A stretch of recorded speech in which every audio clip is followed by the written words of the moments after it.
Почитувани граѓанки и граѓани, почитувани медиуми. Градската власт, предводена од СДСМ и градоначалникот Петре Шилегов, во континуитет вложува во подобрувањето на функционалноста и изгледот на градот.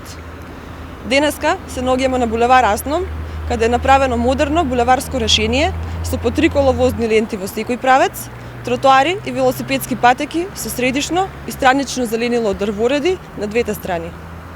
Исто така, има и урбана опрема од двете страни од клупи и корпи за отпадоци со соодветно осветлување.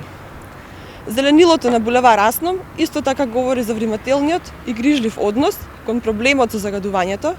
Поставуваме стандарди на квалитет кој градот ги воведува изминативе 3 години. На оваа локација засадивме околу 300 нови висококвалитетни зимзелени и листопадни садници, кои веќе напролет ќе развијат убави крошни во кои минувачите ќе можат да уживаат. Претходно и на булеварот Србија минатата година изградивме и велосипедска патека. Почитувани, град Скопје во изминативе 3 години доби нов урбан лик со целосно функционална инфраструктура. Сите нови булевари ги градиме согласно европските стандарди, а онаму каде што дозволуваат условите, тие стандарди ги поставуваме и на веќе постоечките булевари. Граѓаните на градот Скопје веќе одамна ги воочија разликите во квалитетот и затоа секојдневно даваат поддршка на планското градење согласно модерните европски градови. Тука не застануваме. Работиме уште повеќе за да биде уште подобро.